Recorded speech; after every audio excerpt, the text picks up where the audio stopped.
Hi എല്ലാവർക്കും നമസ്കാരം. Welcome back to Isha Spicy Tasty World. ഇന്നത്തെ നമ്മുടെ കിച്ചണിൽ ഒരു അടിപൊളി ചിക്കൻ കറിയുടെ റെസിപ്പി കൊണ്ടാണ് വന്നിരിക്കുന്നത്. ഈ ഒരു ചിക്കൻ കറി നമ്മൾ ചെട്ടിനാട് സ്റ്റൈലിലാണ് നമ്മൾ തയ്യാറാക്കുന്നത്.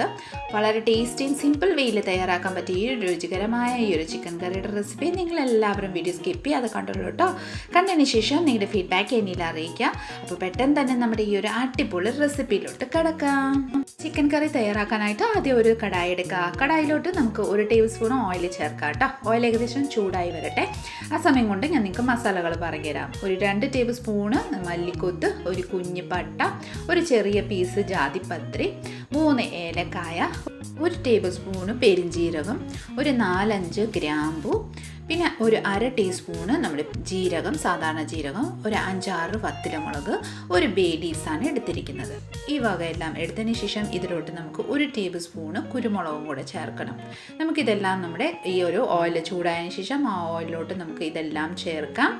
ചേർത്തതിന് ശേഷം നന്നായിട്ടൊന്ന് വഴറ്റിയെടുക്കാം. നല്ലൊരു അരോമ വരുന്നിടം വരെ നന്നായിട്ടൊന്ന് വഴറ്റിയെടുത്തതിന് ശേഷം, അതായത് ഫ്രൈ ചെയ്തതിന് ശേഷം ഇതിലോട്ട് ഒരു 2 ടേബിൾ സ്പൂണ് നമ്മുടെ പൊട്ടുകടല, ഒരു 5-10 നമ്മുടെ കാഷ്യൂ നട്ട്സും, 1 ടേബിൾ സ്പൂണോളം നമ്മുടെ നാളികേരം ഇതുപോലെ ഞാൻ സ്ലൈസ് ചെയ്ത് വെച്ചിട്ടുണ്ട്. ഫ്രഷ് ആയാലും കുഴപ്പമില്ല, നമ്മുടെ ഉണങ്ങിയ കൊപ്ര തേങ്ങ ആണെങ്കിലും കുഴപ്പമൊന്നുമില്ല. ഈ വകയെല്ലാം നമ്മുടെ ഈ ഒരു മിശ്രിതത്തിലൂടെ ആഡ് ചെയ്തിട്ട് നന്നായിട്ടൊന്ന് ഫ്രൈ ചെയ്തെടുക്കാം. ഓയിലിലോട്ട് നന്നായിട്ടൊന്ന് ഫ്രൈ ചെയ്തെടുക്കാം. ഇതിലോട്ട് കുറച്ച് കരിവേപ്പിലയും കൂടെ ആഡ് ചെയ്ത് നന്നായിട്ടൊന്ന് വഴറ്റിയെടുക്കാം. ഈ വകയെല്ലാം നന്നായിട്ടൊന്ന് റോസ്റ്റ് ആയതിന് ശേഷം നമുക്ക് ഫ്ലെയിം ഓഫ് ചെയ്തതിന് ശേഷം നമുക്ക് 1 ടേബിൾ സ്പൂണ് ഖസ്ഖസും കൂടെ ആഡ് ചെയ്യാം.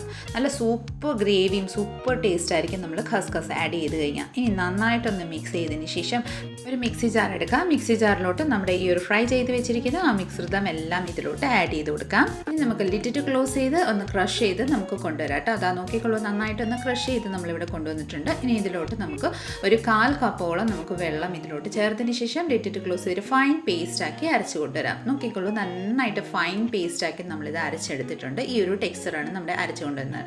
ഇനി നമുക്കൊരു കടായി എടുക്കാം. ഞാനൊരു ഇരുമ്പിൻ്റെ ഒരു കടായിയാണ് എടുത്തിരിക്കുന്നത്. സ്ഥിരം ചിക്കൻ കറി തയ്യാറാക്കുന്ന കടായിയാണ്.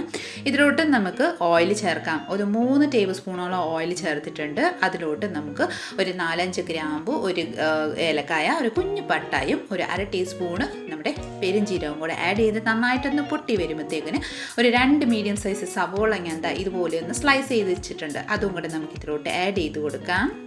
ഇനി നന്നായിട്ടൊന്ന് മിക്സ് ചെയ്ത് ഒരു പിങ്കിഷ് കളർ ആവുന്നിടം വരെ നമുക്ക് ഒന്ന് വഴറ്റിയെടുക്കാം കേട്ടോ. ലൈറ്റായിട്ട് ഷെയ്ഡ് മാറിയിട്ടുണ്ട്. ഇതിലോട്ട് കുറച്ച് കരിവേപ്പിലയും കൂടെ ആഡ് ചെയ്ത് ഒന്ന് വഴറ്റിയെടുക്കാം. നന്നായിട്ടൊന്ന് വഴണ്ട് വന്നതിന് ശേഷം നമുക്കിതിലോട്ട് ഒരു 5-6 കുഞ്ഞുള്ളിയും കൂടെ ചേർക്കാം. നമ്മുടെ ഈ ഒരു ചെട്ടിനാട് സ്റ്റൈലിൽ തയ്യാറാക്കുന്നുണ്ട് നമുക്ക് എന്തായാലും സാമ്പാർ ഉള്ളിയും നമുക്ക് ചേർക്കണം. അപ്പോൾ അതുകൊണ്ട് ഞാനിവിടെ 5-6 ചെറിയ ഉള്ളിയും കൂടെ ചേർത്ത് നന്നായിട്ടൊന്ന് വഴറ്റിയെടുക്കുന്നുണ്ട്. ഇതാ നോക്കിക്കോളൂ, നന്നായിട്ട് ഇതുപോലെ ഒന്ന് വഴണ്ട് വന്നിട്ടുണ്ട്. ഇനി നമുക്ക് ഇതിലോട്ട് നമ്മൾ 1 ടേബിൾ സ്പൂൺ നമ്മുടെ ഇഞ്ചിയും വെളുത്തുള്ളി പേസ്റ്റും കൂടെ ആഡ് ചെയ്ത് ആ ഒരു ഇഞ്ചി വെളുത്തുള്ളി പേസ്റ്റിൻ്റെ പച്ചമണം മാറുന്നിടം വരെ നമുക്കൊന്ന് വഴറ്റിയെടുക്കാം. ഇനി ഇതിലോട്ട് ആവശ്യാനുസരിച്ച് ഉപ്പും കൂടെ ചേർക്കാം. ഉപ്പ് ചേർത്തതിന് ശേഷം നമുക്ക് ഇതിലോട്ട് മസാലകൾ ആഡ് ചെയ്യാം. ഇതിലോട്ട് ഒരു 1/4 ടീസ്പൂൺ മഞ്ഞൾപ്പൊടി ആഡ് ചെയ്യാം. എരിവ് നിങ്ങളുടെ താല്പര്യം അനുസരിച്ച് ചേർത്തോളൂ. ഞാനിവിടെ ഒരു 1/2 ടേബിൾ സ്പൂൺ മുളക് പൊടി ആഡ് ചെയ്തിട്ടുണ്ട്. ഇനി നമുക്ക് ഇതിലോട്ട് 1.5 ടേബിൾ സ്പൂൺ മല്ലിപ്പൊടിയും കൂടെ ആഡ് ചെയ്യാം. മല്ലിപ്പൊടി എല്ലാം ആഡ് ചെയ്തതിന് ശേഷം നന്നായിട്ടൊന്ന് ആ പച്ചമണം മാറുന്നിടം വരെ ഒന്ന് വഴറ്റിയെടുക്കാം. ഇതുപോലെ നന്നായിട്ടൊന്ന് മിക്സ് ചെയ്ത് ഒന്ന് വഴറ്റിയെടുത്തതിന് ശേഷം നമുക്കിതിലോട്ട് കുറച്ച് വെള്ളം ആഡ് ചെയ്യാം. അതായത് ആ മസാലകളൊന്ന് വെന്ത് കിട്ടാൻ വേണ്ടിയിട്ടാണ് ഞാനിവിടെ ഒരു 1/4 കപ്പ് വെള്ളം ചേർത്തിട്ടുണ്ട്. നന്നായിട്ടൊന്ന് മിക്സ് ചെയ്ത് കൊടുക്കാം. മസാലകളും നമ്മുടെ സവോളയും എല്ലാം നന്നായിട്ട് വഴണ്ട് നമ്മുടെ ഓയിലെല്ലാം റിലീസായി വന്നിട്ടുണ്ട്.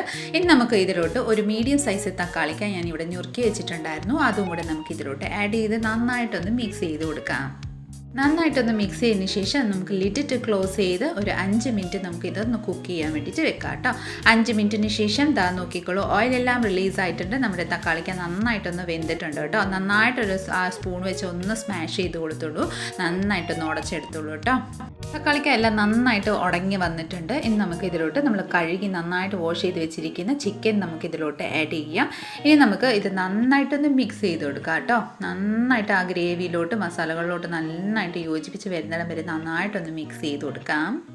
നന്നായിട്ടൊന്ന് മിക്സ് ചെയ്തതിന് ശേഷം നമുക്കിത് ലിഡിട്ട് ക്ലോസ് ചെയ്ത് ഹൈ ഫ്ലെയിമിൽ ഒരു 10 മിനിറ്റ് നമുക്ക് കുക്ക് ചെയ്യാൻ വേണ്ടിയിട്ട് വെക്കാം കേട്ടോ. ആ സമയം കൊണ്ട് ഇതിൻ്റെ ചിക്കൻ്റെ വെള്ളമൊക്കെ വാർന്ന് നന്നായിട്ടൊന്ന് കുക്കായി വരും. അപ്പോൾ ഇതാ ഒരു 10 മിനിറ്റിന് ശേഷം നമുക്ക് ലിഡ് ഓപ്പൺ ചെയ്യാം. നോക്കിക്കോളൂ, നമ്മുടെ ചിക്കനിൽ നിന്ന് വെള്ളം എല്ലാം റിലീസ് ആയിട്ടുണ്ട്. നന്നായിട്ട് ചിക്കനും ഏകദേശം ഒരു 50% നമ്മുടെ ചിക്കൻ ഇവിടെ വെന്തിട്ടുണ്ട്. നന്നായിട്ടൊന്ന് മിക്സ് ചെയ്ത് കൊടുക്കാം. നന്നായിട്ടൊന്ന് മിക്സ് ചെയ്തതിന് ശേഷം ഇതിലോട്ട് നമ്മൾ അരച്ചു വെച്ചിരിക്കുന്ന ആ ഒരു പേസ്റ്റ് നമുക്ക് ഇതിലോട്ട് ആഡ് ചെയ്ത് കൊടുക്കാം. എല്ലാം ഇതിലോട്ട് നന്നായിട്ടൊന്ന് ആഡ് ചെയ്തിട്ട് കൊടുക്കാം. പേസ്റ്റ് എല്ലാം ഇതിലോട്ട് ആഡ് ചെയ്തതിന് ശേഷം ആ ഒരു മിക്സി ജാറിലോട്ട് നമുക്ക് കുറച്ച് വെള്ളം എടുത്തതിന് ശേഷം അതും കൂടെ നന്നായിട്ടൊന്ന് ക്ലീൻ ചെയ്ത് നമുക്ക് അതും കൂടെ ഇതിലോട്ട് ആഡ് ചെയ്ത് കൊടുക്കാം. ഇനി ഇത് നന്നായിട്ടൊന്ന് മിക്സ് ചെയ്ത് കൊടുക്കാം. ആ ഗ്രേവി എല്ലാം മിക്സ് ആകുന്നിടം വരെ നന്നായിട്ടൊന്ന് മിക്സ് ചെയ്ത് കൊടുക്കാം കേട്ടോ. ഇതിലോട്ട് നമ്മുടെ ഗ്രേവിയുടെ അനുസരിച്ച് നമുക്ക് വെള്ളവും കൂടെ ചേർക്കാം കേട്ടോ. നല്ല തിളപ്പിച്ച ചൂടുവെള്ളമാണ് നമ്മൾ ആഡ് ചെയ്തിരിക്കുന്നത്. നിങ്ങൾക്ക് ഗ്രേവി എന്തരാ വേണ്ടിയത് അതനുസരിച്ച് വെള്ളം ആഡ് ചെയ്തുള്ളൂ കേട്ടോ. ഞാനിവിടെ ഒരു ഗ്ലാസ് വെള്ളമാണ് ആഡ് ചെയ്തിരിക്കുന്നത്. നന്നായിട്ടൊന്ന് മിക്സ് ചെയ്ത് കൊടുക്കാം.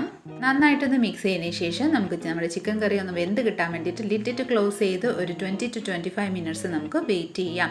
ഇടയ്ക്ക് ഗ്യാപ്പ് വിട്ട് നമുക്ക് ഒന്ന് ഓപ്പൺ ചെയ്ത് ഇതുപോലെ ഓപ്പൺ ചെയ്ത് നന്നായിട്ടൊന്ന് മിക്സ് ചെയ്തെടുക്കാം. നോക്കിക്കോളൂ, ഒന്ന് തിളച്ച് വന്നിട്ടുണ്ട്. ഇടയ്ക്കിടയ്ക്ക് ഇങ്ങനെ ഒന്ന് മിക്സ് ചെയ്തോളൂ കേട്ടോ. അല്ലെങ്കിൽ എന്താ പറയുക, നമ്മുടെ ഗ്രേവി അടിയിലൊക്കെ പിടിച്ച് ഇത് കരിഞ്ഞു പോകാനുള്ള സാധ്യതയുണ്ട്. അതുകൊണ്ട് നമുക്ക് ഗ്യാപ്പ് വിട്ട് ഇടയ്ക്കിടയ്ക്ക് ഒന്ന് ഇതുപോലെ മിക്സ് ചെയ്ത് കൊടുത്ത് ഒരു 20 to 25 മിനിറ്റ്സ് നന്നായിട്ടൊന്ന് കുക്ക് ചെയ്തെടുക്കാം കേട്ടോ. അപ്പോൾ ഇതാ ഒരു 25 മിനിറ്റ് കഴിഞ്ഞിട്ടുണ്ട്. നമ്മുടെ ചിക്കൻ കറിയിൽ നിന്ന് നല്ല ഫ്ലേവർ വരുന്നുണ്ട് കേട്ടോ. സൂപ്പറായിട്ട് നമ്മുടെ ചിക്കൻ കറി ഇവിടെ റെഡി ആയിട്ടുണ്ട്. ഇതിലോട്ട് നമുക്ക് കുറച്ച് മല്ലിയില ഒന്ന് സ്പ്രെഡ് ചെയ്ത് കൊടുക്കാം. നന്നായിട്ട് മല്ലിയില ഇടുമ്പോഴത്തേക്കിന് നല്ല സൂപ്പർ ടേസ്റ്റിയാണ് കേട്ടോ ചിക്കൻ കറിക്ക് മല്ലിയില ചേർക്കുന്നത്. ഇനി നന്നായിട്ടൊന്ന് മിക്സ് ചെയ്ത് കൊടുക്കാം. മിക്സ് ചെയ്തതിന് ശേഷം എന്താ നോക്കിക്കോളൂ, നമ്മുടെ അടിപൊളിയായിട്ടുള്ള ചിക്കൻ കറി ഇവിടെ റെഡിയാണ്. നമുക്കൊരു സെർവിങ് ബൗളിലോട്ട് സെർവ് ചെയ്യാം. വളരെ ടേസ്റ്റി ആയിട്ടുള്ള ഒരു ചെട്ടിനാട് സ്റ്റൈലിൽ നമ്മുടെ ചിക്കൻ കറി ഇവിടെ പെർഫെക്റ്റ്ലി റെഡിയാണ്. തീർച്ചയായിട്ടും നിങ്ങൾ ഒന്ന് ട്രൈ ചെയ്ത് നോക്കിക്കോളൂ കേട്ടോ. ഭയങ്കര ടേസ്റ്റിയാണ്. നിങ്ങൾ വേറെ ഒരു രീതിയിൽ തയ്യാറാക്കാറ് നിങ്ങൾക്ക് തോന്നില്ല. ഇതുപോലെ തന്നെ എപ്പോഴും തയ്യാറാക്കാൻ തോന്നും. അത്രയ്ക്ക് ടേസ്റ്റിയാണ്. അപ്പോൾ തീർച്ചയായിട്ടും എല്ലാവരും ഒന്ന് ട്രൈ ചെയ്ത് നോക്കിക്കോളൂ. ട്രൈ ചെയ്തതിന് ശേഷം നിങ്ങൾക്ക് ഈ റെസിപ്പി ഇഷ്ടപ്പെട്ടിട്ടുണ്ടെങ്കിൽ ഒന്ന് ലൈക്ക്, ഷെയർ ആൻഡ് സബ്സ്ക്രൈബും കൂടെ ചെയ്തതിന് മാക്സിമം ഒന്ന് സപ്പോർട്ട് ചെയ്തേക്കണേ. തൊട്ടടുത്തുള്ള ബെൽ ബട്ടണും കൂടെ ഒന്ന് ക്ലിക്ക് ചെയ്യുവാണെങ്കിൽ ഞാൻ ഇടുന്ന പുതിയ വീഡിയോസിന് നോട്ടിഫിക്കേഷൻ നിങ്ങൾക്ക് അപ്പോൾ തന്നെ കിട്ടുന്നതായിരിക്കും. അപ്പോൾ അടുത്ത നല്ലൊരു റെസിപ്പിയും കൊണ്ട് വരുന്നിടം വരെ എല്ലാവരും stay tune, be happy and keep smiling. Thank you for watching and bye bye.